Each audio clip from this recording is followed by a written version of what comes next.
नमस्कार साथियों, मैं विवेक आप सभी भावी अध्यापक एवं अध्यापिकाओं का स्वागत करता हूं अपने यूट्यूब चैनल यूपीडी एलाइट पाठशाला में। आशा करता हूं आप सभी स्वस्थ होंगे, मस्त होंगे और आप सभी की पढ़ाई भी बेहतरीन चल रही होगी। तो आज हम लोग देखने वाले हैं डीएलएड फर्स्ट सेमेस्टर के 2023 के प्रश्न पत्र, चतुर्थ प्रश्न पत्र मैथ के कंप्लीट सॉल्यूशन देखने वाले हैं। यदि आपने अभी तक भी हमारे चैनल को सब्सक्राइब नहीं किया है तो प्लीज़ आप सभी हमारे चैनल को सब्सक्राइब कर लीजिएगा और बेल आइकन को प्रेस कर लीजिएगा ताकि हर एक वीडियो का नोटिफिकेशन आप तक पहुंच सके। तो चलिए बिना किसी देरी के स्टार्ट करते हैं आज की इस वीडियो को। पहला क्वेश्चन हमारा कि 3/4 के योज्य प्रतिलोम का गुणात्मक प्रतिलोम क्या होगा। क्वेश्चन पेपर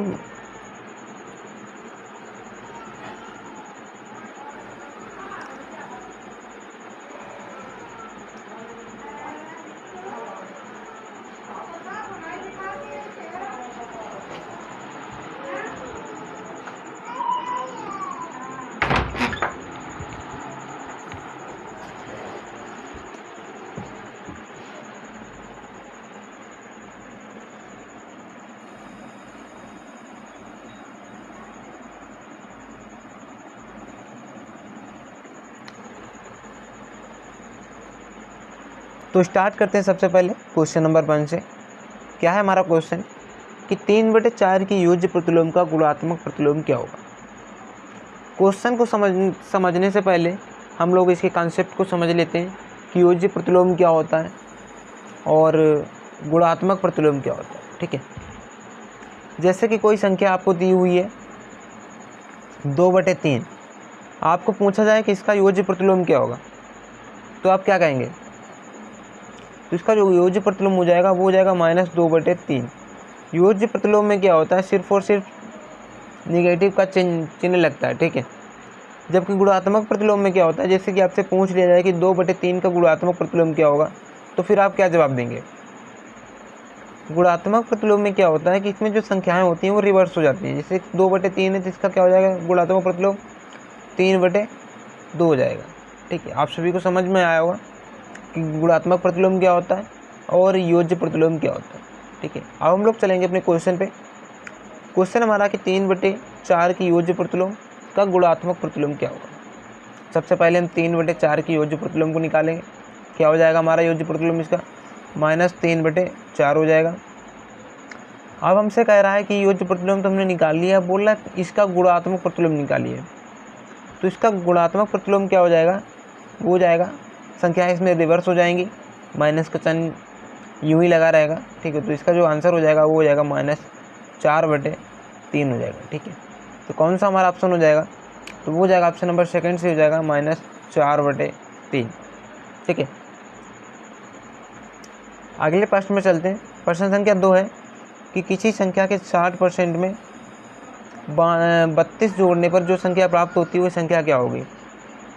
किसी संख्या, मुझे नहीं पता कि कौन सी संख्या है। ठीक है, तो मैं इसको P मान ले रहा हूँ। P के 60% में 32 जोड़ने पर वह संख्या प्राप्त होती है जो हमने मानी हुई संख्या है। ठीक है, जैसे कि P का 60% हमें निकालना है। ठीक है, और इसमें क्या हमने 32 जोड़ दी तो हमें कौन सी संख्या प्राप्त हो गई, वही संख्या प्राप्त हो गई यानी P। ठीक है, अब इसको यहाँ से हम कैलकुलेट करेंगे। 1 0 से 1 0 कैंसिल आउट हो जाएगा। ठीक है, 2 3 6 और 2 5 10। ठीक है, यानी 3P प्लस 5 दूनी 10 हासिल लगे 1, 5 से 15 1 16। ठीक है, ये हो गया और इसकी क्रॉस मल्टीप्लाई हो जाएगी, 5P हो जाएगा। ठीक है, 3P इधर है, 5P इधर है, इसको आपस में इंटरचेंज करेंगे तो क्या हो जाएगा 2P = 160। ठीक है, तो P का मान क्या निकल के आ जाएगा, 80 निकल के आ जाएगा। ठीक है, तो इसका जो राइट आंसर हो जाएगा ऑप्शन नंबर ए से हो जाएगा 80। ठीक है, प्रश्न संख्या 3 हमारी कि 455 में पहले 5 तथा दूसरे 5 के स्थानीय मान के अंतर एवं योगफल का गुणनफल ज्ञात कीजिए। तो सबसे पहले हम पहले 5 का स्थानीय मान निकालेंगे जो कि कितना आएगा, जैसे कि 455 है ठीक है। इसका स्थानीय मान निकालेंगे तो कितना आएगा, 5 आएगा, और दूसरे वाले 5 का स्थानीय मान निकालेंगे तो कितना आ जाएगा, 50 आ जाएगा। सबसे पहले हमसे कहा गया कि पहले 5 और दूसरे 5 का स्थानीय मान का अंतर, तो इनका अंतर कितना आएगा, 45 आएगा, और इनका योगफल कितना आएगा, तो कितना आ जाएगा, 5 और 50 कितना हो जाएगा, 55 हो जाएगा। फिर हमसे क्या पूछा का गुणनफल ज्ञात कीजिए, तो हमें क्या करना है, इनकी गुणा करनी है आपस में, ठीक है। 25 हासिल लगे 2, 5 को 20 और 2 22, ठीक है। इसको थोड़ा इधर कर लेते हैं, 25 हासिल लगे 2, 5 को 20 और 2 22, ठीक। तो कितना आंसर निकल के आ जाएगा, 5, 5 और 2 7, ठीक है, 2 और 2 4 और 2। इसका जो राइट आंसर निकल के आ जाएगा वो हो जाएगा 2475, ठीक है। ऑप्शन नंबर 3 इसका सही हो जाएगा, 2475, ठीक है। अगले प्रश्न पर चलते हैं। प्रश्न संख्या 4 हमारा कि संख्या 0 का रोमन अंक क्या होगा। तो 0 का जो रोमन अंक होता है क्या होता है, 0 ही होता है, ठीक है। ऑप्शन नंबर इसका ए सही हो जाएगा, फर्स्ट हो जाएगा 0, ठीक है। प्रश्न संख्या 5 हमारे कि 25 प्लस 3/100 प्लस 4/1000 का मान क्या होगा। 25 हो गया, ठीक है, 3/100 है, नीचे कितने अंक 0 हैं, 2 0 हैं, तो 2 अंक के बाद ऊपर पॉइंट लग जाएगा, ठीक है, 0.03, ठीक है। ये तो हो गया 3/100 का मान। अगले में 3 0 नीचे, तो ऊपर 3 अंक के बाद पॉइंट लग जाएगा, ठीक है, 0.004। अब इनको हम आपस में क्या करेंगे, ऐड करेंगे, ठीक है। यहाँ पे दशमलव नहीं है तो दशमलव लगा लेंगे, कोई दिक्कत नहीं है, ठीक है, और 3 अंक तक लगा लेंगे। अब इनको ऐड करना है तो दशमलव के नीचे दशमलव ही रहेगा, ठीक है, 0.030, ठीक है, 0.004 आपस में हमें इनको ऐड करना है, तो 4 हो जाएगा, 3 हो जाएगा, 0 हो जाएगा और 25 हो जाएगा, ठीक है। तो जो राइट आंसर निकल के आ जाएगा वो जाएगा ऑप्शन नंबर 3 से हो जाएगा 25.034, ठीक है। तो आप सभी कमेंट बॉक्स में बताइएगा कि आपने 5 वो विकल्पीय प्रश्नों में से कितने क्वेश्चन सही किए हैं, ठीक है। अब हम लोग देखेंगे अतुलगत्य प्रश्नों को। प्रश्न संख्या 6 है कि 62/3 मीटर लंबाई वाली रस्सी में से 41/8 मीटर काटा गया तो शेष रस्सी की लंबाई ज्ञात कीजिए। मान लीजिए जैसे कि आपके पास 8 रुपये, ठीक है, और आपने या फिर आपके अकाउंट में 8 रुपये, बैंक वालों ने 3 रुपये काट लिए, तो फिर आपके अकाउंट में कितना पैसा बचेगा, 5 रुपये बचेगा, ठीक है। वही है कि एक टोटल कोई फिक्स वैल्यू है, उसमें से कुछ वैल्यू काट ली गई है, तो कितनी वैल्यू बचेगी, ठीक है। जैसे कि 62/3 में से 41/8 को निकाल दिया गया तो शेष कितना बचेगा। तो इसको करने के लिए आपको क्या करना पड़ेगा, इनकी क्रॉस मल्टीप्लाई करनी पड़ेगी, ठीक है। 8 दूनी 16, हासिल लगाई, 8 संग 48 है 49, ठीक है, 496 माइनस 3 × 3 और 3 × 12, ठीक है, बटे 8 दिया 24। यहाँ पे कितना आ जाएगा, 6 में से 3 गया तो 3 बचेगा, 9 में से 2 गया तो 7 बचेगा, 4 में से 1 गया तो 3 बचेगा, बटे 24, ठीक है। देखते हैं किससे कटेगा ये, या फिर हम इसको इतना ही रहने देते हैं, कोई दिक्कत नहीं होगी, ठीक है। और चाहे तो इसको आप काट भी सकते हैं, कट जाए तो देख लेना, ठीक है। प्रश्न संख्या 7 है कि किसी गांव में पुरुषों की संख्या 6xy plus 5y² minus 8z है, महिलाओं की संख्या 2x plus xy minus 2y है। तो ज्ञात कीजिए कि पुरुषों की संख्या महिलाओं की संख्या से कितनी अधिक, ठीक है। तो पुरुषों की संख्या को यहाँ पे ज़्यादा बताया गया है, ठीक है, महिलाओं की संख्या की अपेक्षा, ठीक है। तो हम लोग क्या करेंगे, पुरुषों की संख्या में से महिलाओं की संख्या को हटाएंगे, ठीक है।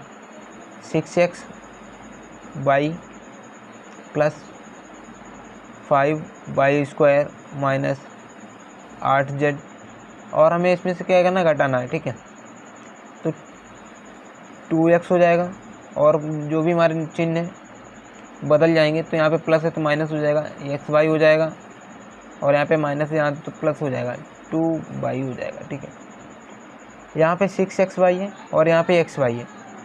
ठीक है, यहाँ पे प्लस की, यहाँ पे माइनस की है। ठीक है, तो हम क्या करेंगे, घटाएंगे, इसमें से 5xy बचेगा हमारे पास। यहाँ पे 5y स्क्वायर है, बाई स्क्वायर का कोई भी पद है और है नहीं, तो फिर उसको हम उतना ही लिखेंगे, 5y स्क्वायर। 8z का भी कोई पद नहीं है, तो इसको भी हम ज्यों करते हुए लिखेंगे। और -2x, इसका भी कोई पद नहीं है एक्स्ट्रा, तो इसको -2x लिखेंगे। और 2y जो भी कि प्लस का है, इसका भी कोई एक्स्ट्रा पद नहीं है, तो इसको भी इतने लिखेंगे। तो इसका जो आंसर हो जाएगा वो हो जाएगा 5xy plus 5y square minus 8z minus 2x plus 2y। ठीक है, आप सभी को समझ में आया होगा। ठीक है, मुझे उम्मीद है। प्रश्न संख्या 8 है कि दशमलव संख्या 51.3 प्लस 510.03 प्लस 5100.003 प्लस 50,001.003 का योगफल ज्ञात कीजिए। तो जब भी आपको दशमलव वाली वैल्यू को ऐड करना है तो उसको ध्यान में रखना होना चाहिए कि दशमलव के नीचे ही दशमलव रहेगा। ठीक है, तो सबसे पहले दशमलव के कितने अंक बाद अंक है, तो 4 अंक है। ठीक है, तो हम क्या करेंगे, सबसे पहले इस वैल्यू को लिखेंगे।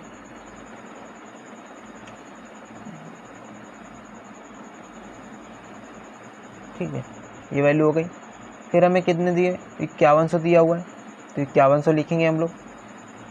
दशमलव के नीचे दशमलव लगाएंगे, 0030 हो जाएगा। ठीक है, फिर 510 को लिखेंगे, 0300 हो जाएगा। फिर 51.300 हो जाएगा। ठीक है, यहाँ पे कितना हो जाएगा, 3 हो जाएगा। ठीक है, यहाँ पे भी 3 हो जाएगा और ये भी 3 हो जाएगा, यहाँ भी 3 हो जाएगा। ठीक है, 1 और 1 2 हो जाएगा, 5 और 1 6 हो जाएगा, यहाँ भी 6 हो जाएगा, यहाँ पे 5 हो जाएगा और यहाँ भी 5 हो जाएगा। ठीक है, तो इसका जो आंसर आ जाएगा वो हो जाएगा 55,662.3333। ठीक है,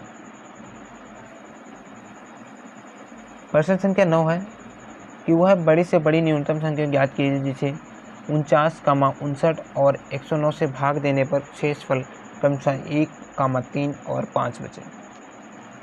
जब हम 49, 59 और 109 में किसी संख्या से भाग दे रहे होते हैं, ठीक है, तो वहाँ पे हमें क्या है, 1 शेषफल बचता है, 3 शेषफल बचता है और 5 शेषफल बचता है। तो सबसे पहले हम लोग क्या करेंगे कि वह संख्या हमारी पूर्ण डिविजिबल हो जाए, तो इसके लिए हम क्या करेंगे, जो शेषफल बच रहा है इसको हम इनमें से घटा देंगे क्रमशः। 49 में से 1 जाएगा तो 48 बचेगा। ठीक है, और 59 में से 3 जाएगा तो कितना बचेगा, 56 बचेगा। और 109 में से 5 जाएगा तो कितना बचेगा, 104 बचेगा। ठीक है, अब हम लोग इसका क्या करेंगे, बड़ी से बड़ी पूछ रहा है तो इसका हम क्या करेंगे, HCF निकालेंगे। तो HCF निकालने के लिए सबसे पहले क्या करना पड़ेगा, हम लोग इसको 8 से ही डिविजिबल कर लेते हैं। ठीक है, 8 संग 48, 8 से 56 और 8 1 8, 2 8 से 24। ठीक है, HCF में क्या होता है, हाईएस्ट कॉमन फैक्टर होता है। ठीक है, तो यहाँ पे हाईएस्ट कॉमन फैक्टर हमारा क्या हो जाएगा, वो 8 ही हो जाएगा, क्योंकि यहाँ पे 6, 7 और 13 हैं। ये सारे के सारे क्या हैं, इनमें कोई भी हमारा कॉमन फैक्टर नहीं होगा। ठीक है, तो इसका जो राइट आंसर हो जाएगा वो हो जाएगा 8। 8 ही हमारी वो बड़ी से बड़ी संख्या है जिसको इनमें से भाग देंगे तो क्रमशः 1, 3, 5 हमारा शेषफल बचेगा। ठीक है, प्रश्न संख्या 10 है कि पटरी तथा प्रकार की सहायता से 90 अंश का कोण बनाने की रचना कीजिए। ठीक है, तो इसका हमने एक फिगर लगाया हुआ है, ये हमारा 90 अंश का कोण है। और इसको बनाने के लिए सबसे पहले आपको क्या करना पड़ेगा कि ये भी एक रेखा खींचनी पड़ेगी। ठीक है, उसके बाद कुछ निश्चित दूरी भरकर रेखा AB पर एक बिंदु D पर एक चाप लगाएंगे। ठीक है, फिर बिंदु D को केंद्र मानकर एक चाप लगाएंगे जो कि हमारा बिंदु ई पर काटेगा, ठीक है। फिर बिंदु ई को एक फिर से केंद्र मानेंगे और एक चाप लगाएंगे जो कि बिंदु एफ पर काटेगा, ठीक है, बिंदु एफ पर काटेगा। अब हम क्या करेंगे, क्रमशः इन दोनों को एफ और ई को केंद्र मानकर एक और चाप लगाएंगे जो कि बिंदु सी पर काटेगा, ठीक है। फिर क्या करेंगे, बिंदु सी को बिंदु ए से मिला देंगे, तो इससे हमारा क्या 90 अंश का कोण बनकर तैयार हो जाएगा, ठीक है। क्वेश्चन नंबर 11 हमारा कि एक समबाहु होगा, यहाँ पे समद्विबाहु नहीं होगा, ठीक है। त्रिभुज जिसकी प्रत्येक भुजा 4 सेंटीमीटर है, उसका क्षेत्रफल ज्ञात करना है। तो समबाहु में क्या होता है, एक हमारा समबाहु त्रिभुज है, ठीक है। तो इसकी क्या है, तीनों भुजाएं समान होंगी, ये भी 4 सेंटीमीटर होगा, ये भी 4 सेंटीमीटर होगा और ये भी 4 सेंटीमीटर होगा। तो इसका जो क्षेत्रफल का फार्मूला होता है वो क्या होता है कि √3/4 इंटू ए स्क्वायर। ये हमारा कितना दिया हुआ है, 4 सेंटीमीटर तो है, तो इसका ये स्क्वायर करेंगे तो 4 चक्कू 16 हो जाएगा, ठीक है। तो इसको इससे डिवाइड करेंगे, 4 चक्कू 16, तो यहाँ से आंसर जो निकल के आ जाएगा वो आ जाएगा 4√3 सेंटीमीटर स्क्वायर आ जाएगा, ठीक है। ये हमारा इसका आंसर हो जाएगा। आप सभी को समबाहु त्रिभुज का क्षेत्रफल का जो फार्मूला है वो याद होना चाहिए, ठीक है। प्रश्न संख्या 12 है कि एक आयताकार बगीचे की लंबाई एवं चौड़ाई का अनुपात क्रमशः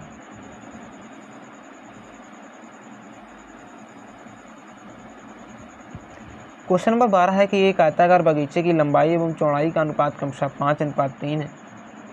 यदि आयताकार बाग का क्षेत्रफल 1500 वर्ग फीट हो तो बाग के चारों ओर तार लगाने के लिए कितना तार लगेगा, जबकि 1 फीट तार का मूल्य 12 रुपये। हमें क्या दिया हुआ है कि लंबाई एवं चौड़ाई का अनुपात क्रमशः 5:3 दिया हुआ है। तो लंबाई हमारी कितनी हो जाएगी, 5x हो जाएगी, ठीक है। और जो चौड़ाई है, ठीक है, चौड़ाई है इसको हमने कितना मान लिया, 3x मान लिया, ठीक है, लंबाई, ठीक है। फार्मूला क्या होता है कि कोई भी आयताकार क्षेत्रफल का जो फार्मूला होता है वो होता है लंबाई गुणा चौड़ाई, यानी 5x इंटू 3x इक्वल, हमें आयताकार बाग का जो क्षेत्रफल कितना दिया हुआ है 1500 वर्ग फीट स्क्वायर, ठीक है, 1500 हो जाएगा। यहाँ से 5 3 15 हो जाएगा, 5 से 15 कैंसिल आउट हो जाएगा, x स्क्वायर बचेगा, तो x स्क्वायर का मान 100 आ जाएगा। और यहाँ से x का जो मान निकलेगा वो 10 से निकलेगा, ठीक है, 10 आ गया। अब हम लोग क्या करेंगे, यहाँ पे बारी बारी से इसमें पुट करेंगे, तो लंबाई कितनी हमारी 50 हो जाएगी और चौड़ाई कितनी हो जाएगी, 30 हो जाएगी, ठीक है। अब हमसे क्या बोला गया है कि तो बाग के चारों ओर, हाँ, आयताकार का जो परिमाप होता है वो क्या होता है, आयत का परिमाप जो होता है वो होता है, थोड़ा इसको आप सभी को ध्यान में रखना है कि एल हमारा कितना है, 50 है, ठीक है, और चौड़ाई कितनी है हमारी, 30 है, ठीक है, ये आपको ध्यान रखना है। आयताकार को जो परिमाप होता है वो क्या होता है, 2 लंबाई प्लस चौड़ाई होता है, ठीक है। तो लंबाई कितनी थी, 50 थी, और चौड़ाई कितनी थी, 30 थी, ठीक है। तो 50 और 30 कितना, 80 हुआ, 80 दूना 160 हो गया, ठीक है। ये हमारा क्या निकल गया, परिमाप निकल के आएगा आयताकार बगीचे का, ठीक है। ये कायम है फिट में, ठीक है। जबकि बोला गया है कि 1 फीट तार का जो मूल्य 12 रुपये है, ठीक है। यहाँ पे हमारे पास 160 फीट है और जबकि 1 फीट का मूल्य है 12 रुपये, तो इसमें हम इसकी मल्टीप्लाई कर देंगे, ठीक है। तो हमारा क्या ये निकल के आ जाएगा कि आयताकार जो बाग है उसके चारों ओर कितना तार लगेगा, ठीक है। तो 0 का 0 हो जाएगा, 72 से लगे 7 12 51 12 और 7 19, तो इसका जो आंसर निकल के आ जाएगा वो हो जाएगा 1920, ठीक है। अब हम लोग देखेंगे क्वेश्चन नंबर 13 को। क्वेश्चन नंबर 13 है कि त्रिभुज किसे कहते हैं, भुजाओं एवं कोणों के आधार पर सचित्र वर्णन कीजिए। तो त्रिभुज हमारे 3 प्रकार के होते हैं, ठीक है। सबसे पहले त्रिभुज क्या होता है, त्रिभुज हमारा क्या होता है कि एक 3 ओर से खींची गई रेखाओं से एक हमारी क्या बंद आकृति बनती है, ठीक है, उसे हम क्या बोलते हैं, त्रिभुज बोलते हैं, ठीक है। और त्रिभुज क्या होते हैं, भुजाओं के आधार पर 3 प्रकार के होते हैं, समबाहु, विषमबाहु और समद्विबाहु।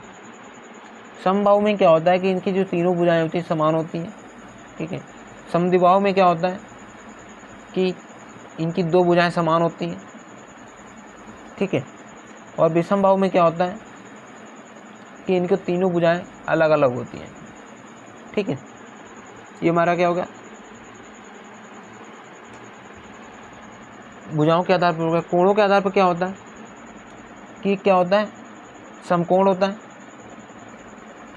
ठीक है, जो कि हमारा क्या होता है 90 अंश का होता है, ठीक है।